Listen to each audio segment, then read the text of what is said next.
नमस्कार, मैं अनुराग। दिल्ली विधानसभा का बिगुल बजने में बस कुछ ही समय शेष रह गया है। सत्ता की दौड़ में अब तक केजरीवाल सबसे आगे निकलते दिखाई दे रहे हैं। दिल्ली में जहां आम आदमी पार्टी एक बार फिर अपने पूर्व मुख्यमंत्री अरविंद केजरीवाल के चेहरे को लेकर चुनाव मैदान में है, वहीं भाजपा के साथ एक बार फिर चेहरे का संकट है। माना जा रहा है कि इस बार फिर भाजपा में नरेंद्र मोदी के चेहरे को आगे रखकर ही चुनाव मैदान में उतरेगी। कमोबेश यही स्थिति कांग्रेस के साथ भी है और इस बार माना जा रहा है कि क्योंकि कांग्रेस और आप के बीच कोई गठबंधन नहीं हुआ है, इस स्थिति में प्रियंका गांधी और राहुल गांधी ही विधानसभा चुनाव की कमान दिल्ली में कांग्रेस के लिए संभालेंगे। वर्ष 2015 के विधानसभा चुनाव में आम आदमी पार्टी ने बम्पर जीत हासिल कर पूरे देश को चौंका दिया था। आपको इस चुनाव में 70 में से 67 सीट हासिल हुई थी। वहीं 2020 के विधानसभा चुनाव में पार्टी ने 70 में से 62 सीटों पर जीत दर्ज की थी। भाजपा को जहां 2015 में मात्र 3 सीटें मिली थी, तो वहीं 2020 में उसे 60 सीटों से ही संतोष करना पड़ा था, जबकि दिल्ली में दोनों चुनाव में कांग्रेस की झोली में एक भी सीट नहीं आ पाई थी। 2015 में भी कोई सफलता नहीं मिली। वहीं 2015 में दिल्ली में आम आदमी पार्टी ने कांग्रेस बीजेपी का सुपड़ा साफ करते हुए सत्ता अपने हाथ में ले ली थी। 2015 की विधानसभा चुनाव में तो भाजपा ने एक पूर्व आईपीएस अधिकारी किरण बेदी को मुख्यमंत्री पद का चेहरा घोषित कर दिया था, लेकिन इसके बावजूद पार्टी का प्रदर्शन बहुत ही निराशाजनक रहा था। इसके बाद 2020 में भाजपा ने किसी भी नेता को मुख्यमंत्री पद के चेहरे लायक नहीं समझा और न किसी को चेहरे बनाया था।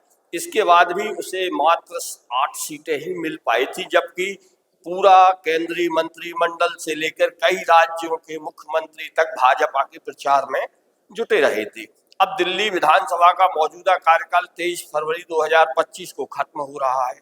चुनाव की तारीख जनवरी के मध्य तक घोषित होने की संभावना है और मतदान 10 फरवरी के बाद होने की बात अब कही जा रही है। करीब 28 साल पहले नई दिल्ली की सत्ता से बेदखल हुई भाजपा इस बार किसी भी तरह दिल्ली की सत्ता हथियाने बेताब नजर आ रही है।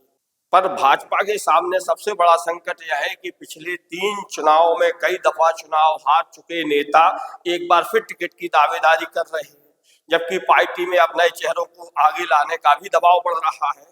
लोकसभा चुनाव में कांग्रेस ने आम आदमी पार्टी से दिल्ली में गठबंधन किया था, लेकिन कोई सफलता न कांग्रेस और न आम आदमी पार्टी को मिली और पिछले 2 चुनावों में भी कांग्रेस का खाता दिल्ली में नहीं खुल पाया था। लोकसभा चुनाव में महाराष्ट्र में कांग्रेस को मिली सफलता का उत्साह विधानसभा चुनाव के परिणामों ने फीका कर दिया। अब एक बार फिर कांग्रेस दिल्ली में जोर आजमाइश कर अपना खाता खोलने की तैयारी में जुटी है। दिल्ली के पूर्व मुख्यमंत्री अरविंद केजरीवाल ने रविवार को कहा कि दिल्ली विधानसभा चुनाव आम आदमी पार्टी अकेले अपने दम पर लड़ेगी। कांग्रेस पार्टी के साथ कोई गठबंधन नहीं होगा। दिल्ली में विधानसभा का कार्यकाल 23 फरवरी को खत्म हो रहा है, यानी अगले साल जनवरी में किसी भी समय विधानसभा चुनाव की घोषणा हो सकती है। फरवरी में चुनाव होंगे और नई सरकार का गठन भी फरवरी में ही हो जाएगा। लोकसभा चुनाव से पहले आप और कांग्रेस विपक्षी गठबंधन इंडिया का हिस्सा है। दिल्ली में लोकसभा चुनाव दोनों एक साथ लड़े थे। अक्टूबर में हरियाणा विधानसभा चुनाव से पहले आप और कांग्रेस सीट बंटवारे में समझौता नहीं हो पाया था। इसके बाद दोनों अलग अलग चुनाव लड़े थे। दिल्ली विधानसभा चुनाव के लिए आम आदमी पार्टी ने एक और आखिरी लिस्ट जारी की है, जिसमें एक ही नाम है। आम आदमी पार्टी ने महरौली से महेंद्र चौधरी को टिकट दिया है। पहले यहां से नरेश यादव को मैदान में उतारा था, लेकिन 5 दिन बाद ही कैंडिडेट यहां बदल दिया गया है।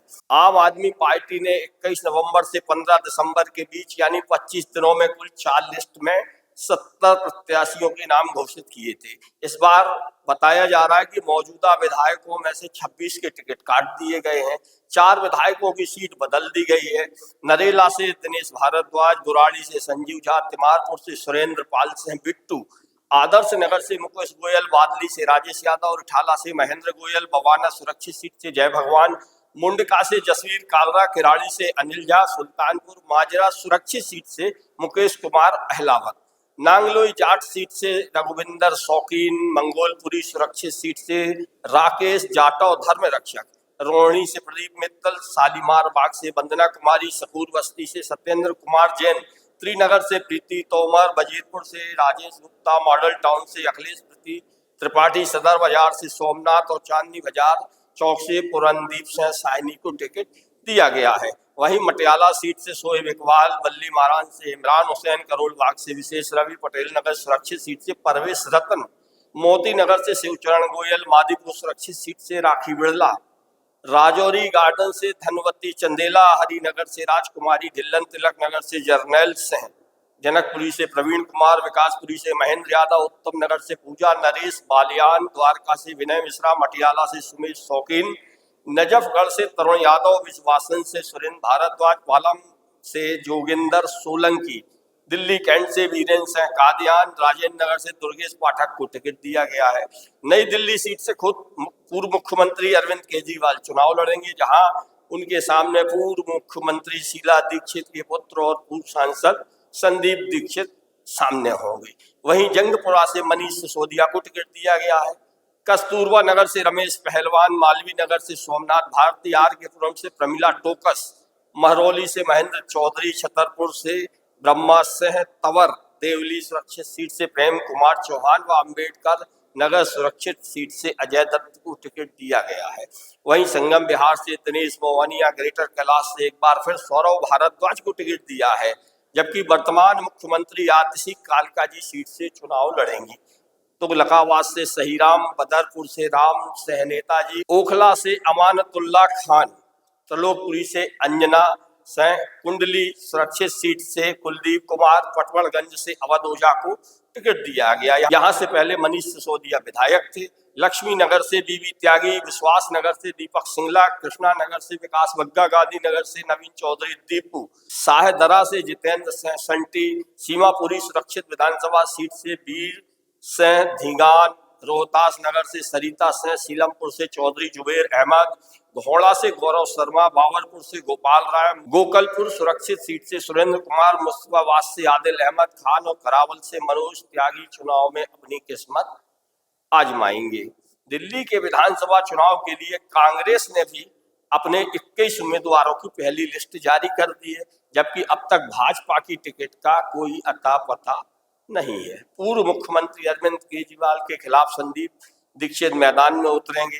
निश्चित है कि सारा का सारा जो चुनाव है ये रोचक रहेगा। इस सीट पर पटवड़गंज से पूर्व प्रदेश अध्यक्ष और पूर्व विधायक अनिल चौधरी को टिकट दिया गया है। इस सीट से आम आदमी पार्टी ने अवध ओझा को टिकट दिया है। पहले पटवड़गंज से आम आदमी पार्टी के नेता और पूर्व उप मुख्यमंत्री मनीष सिसोदिया का विधानसभा क्षेत्र था।